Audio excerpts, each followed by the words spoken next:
A is a factor of 2x squared plus 2ax plus 5x plus 10. Find the value a.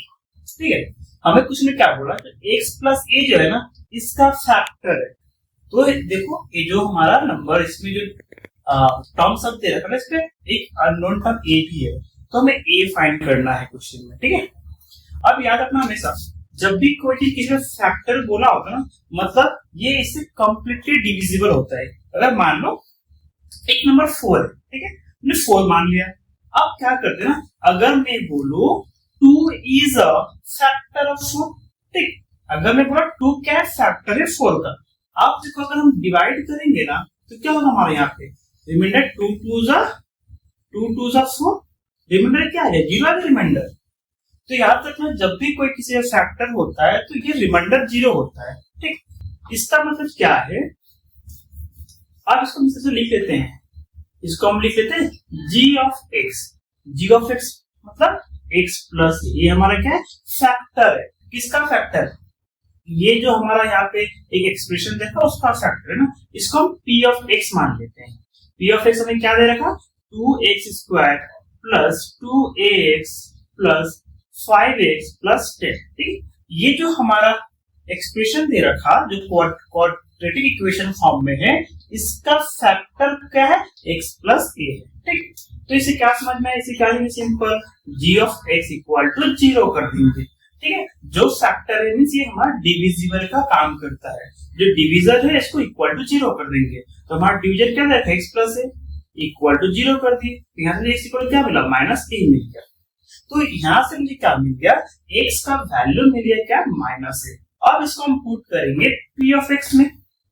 अब देखो तो p of x है तो ये भी क्या होगा इक्वल टू 0 हो जाएगा, क्योंकि यहाँ पे भी रिमाइंडर 0 आएगा। ठीक, तो यहाँ पे क्या करेंगे p ऑफ x में क्या दे रखा हमें दे रखा 2x square plus 2ax plus 5x plus 10 equal to 0। अब देखो हमें x का वैल्यू कितना दे रखा माइनस है, यहाँ पुट करते हैं 2 माइनस a का होल स्क्वायर हो गया plus 2a into minus a हो गया प्लस 5 इंटू माइनस a और प्लस 10 इक्वल टू 0। हमने जस्ट क्या किया जहां पे x था वहां पे x का वैल्यू माइनस a पुट कर दिया। ठीक है, इसको हम इधर कर देते हैं, इसको यहाँ पे करते हैं। ठीक है, यहाँ पे फिर अब देखो यहाँ पे नेगेटिव का इसका हमेशा पॉजिटिव रिजल्ट आता है ना, तो मुझे क्या मिलेगा 2a स्क्वायर मिल जाएगा प्लस माइनस माइनस हो गया 2a into a 2a square हो गया प्लस माइनस माइनस हो गया 5 इंटू a 5a हो गया प्लस 10 इक्वल टू 0 हो गया। देखो यहाँ पे plus 2a square minus 2a square like term में ऑपोजिट साइड में कट हो गया। ठीक, तो क्या मिला मुझे minus 5a plus 10 equal to 0। अब क्या करेंगे माइनस 5 इक्वल टू माइनस 10, हमें a का वैल्यू फाइंड करना है। तो देखो a के साथ में प्लस 10, ठीक है, प्लस फॉर्म से उसमें राइट साइड में शिफ्ट करते हैं माइनस हो गया 0 माइनस 2 माइनस 10 ही आएगा। अब देखो both side negative side minus minus cut गया, तो फिर क्या मिला a इक्वल टू 10/5।